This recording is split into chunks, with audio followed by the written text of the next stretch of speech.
Good morning everyone. Ngayon po ay araw po ng Friday, the 1st of May of 2026. Jesus is so good and so faithful. Right now, Mayo na po tayo. Sa Kanya lahat ng papuri at karangalan. Hallelujah. Right now, I would like to tackle something really very important. As you can remember yesterday, I told you and I mentioned in our video yesterday na tutukan natin ang nangyayari ngayon na tumutumbok sa one world religion because it will open the pathway directly para makadaan na ang Antikristo. It will open the pathway to the Antichrist to fulfill everything. Yan po kasi yung magiging pinakadaan. Akalain mo nga naman, pag nagkaroon ng one world religion, mapapasok na po niya yung kanyang tinatawag na control. Sapagkat pag ang relihiyon ay naging isa na lang po sa mundo, alam po ba ninyo yung susunod? Yung control niya para kontrolin ang lahat ng uri ng tao sa mundo, magiging napaka-easy, magiging napakadali. At ang maliwanag na katotohanan po ng Tesalonica ay nakalagay na at siya ay lilitaw na taglay ang kapangyarihan ni Satanas. It should be always remembered that this figure, the Antichrist, will come out with the power of Satan, full-blown to humanity. First, to deceive humanity. Second, to destroy humanity. Yan ang kanyang purpose. Ultimately, Satan has it sa kanya. Yang Antikristo kung tutuusin at ang false prophet, mga puppets lang po niya yan. At ever since, si Satanas, gustong-gusto po niyang siya mismo ay ma-worship. Kung matatandaan ninyo sa Bible, nakalagay, si Satan po yung dragon. Okay? Siya yung matandang dragon na tinatawag. Pero ang banggit naman po sa Antikristo, ito yung beast. Bali, dalawa po yan. No? Huwag pong malilito. Merong beast from the sea, the Antichrist, and meron naman pong beast from the land, the false prophet. Dalawa po ba ang Antichrist? Ang sagot ko po, dalawa po ang binanggit na beast, pero ang binanggit na Antichrist, isa lang po. Yung the Antichrist, isa lang. Pero mga Antichrist, plural, marami po yan kung tutuusin. At kasama na rin po doon yung false prophet.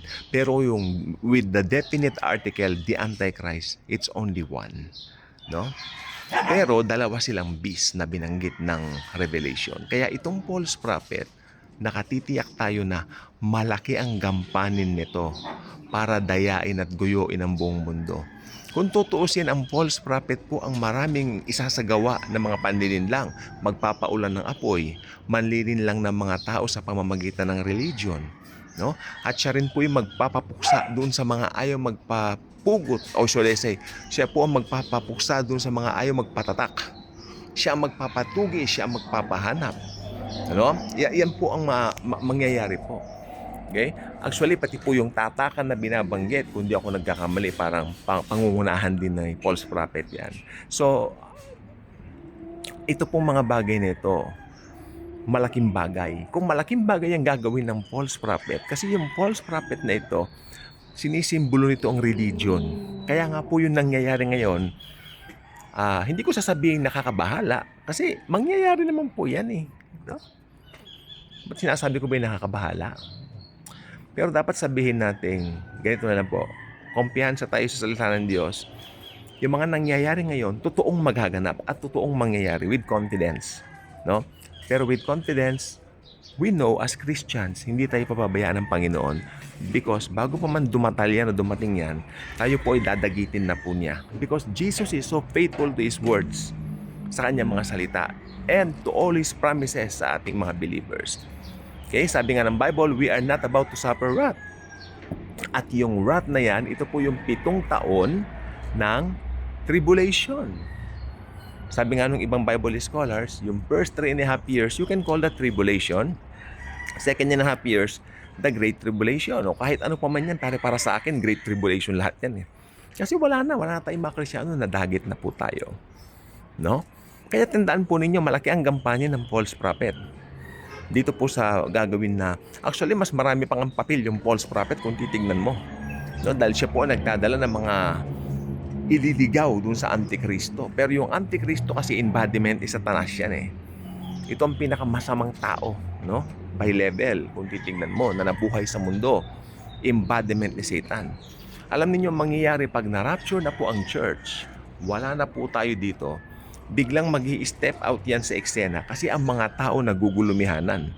Bakit po ba nagugulumihanan ng mga tao sa oras na yon? Dahil nawala ang milyon-milyong Kristiyano. Nawala ang milyon-milyong mga tao. Malamang doon kamag-anak, asawa, mga anak nila yung iba, nangawala. Na-disappear.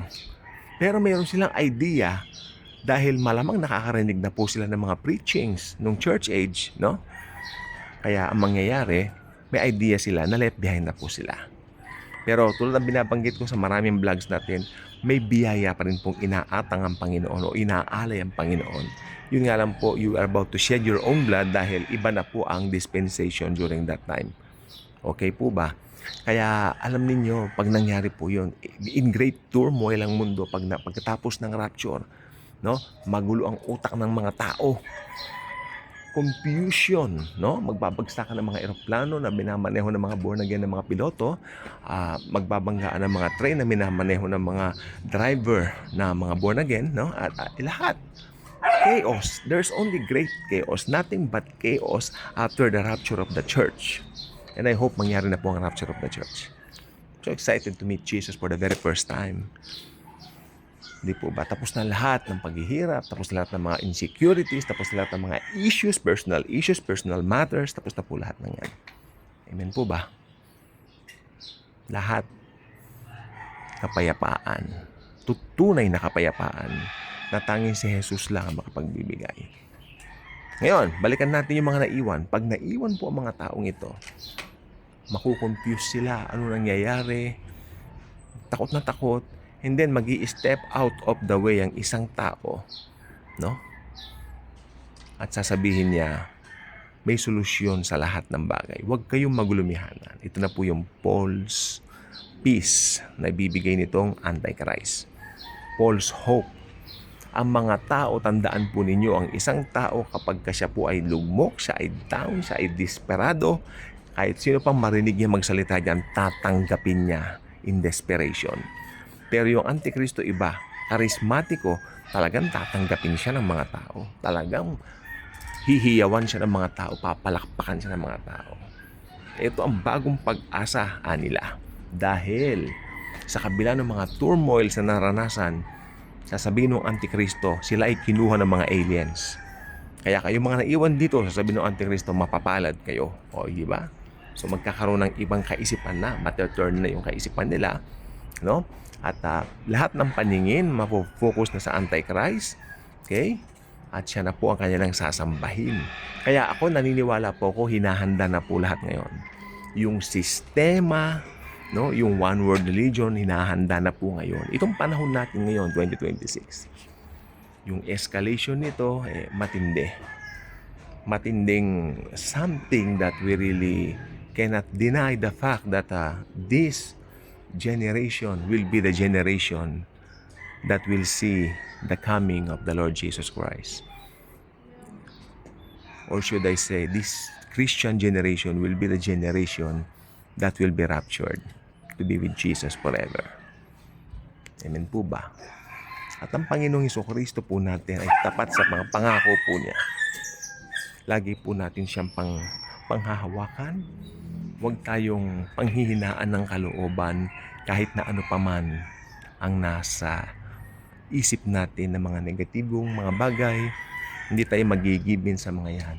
Dahil alam natin, our redemption is at hand. And it's nigh.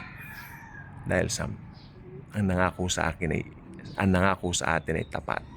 At tutup din po niya yan. Jesus is so faithful. Mahal po niya tayong lahat. Ka-good vibes na po ba kayo? Ngayon, kung hindi pa kayo ka-good vibes, inianyahan ko maging ka-good vibes na kayo. Click niyo ang subscribe button, share this video. And upon sharing this video, not just sharing this video, but you're sharing Jesus' love and concern for humanity. Thank you very much. God bless po. Thank you.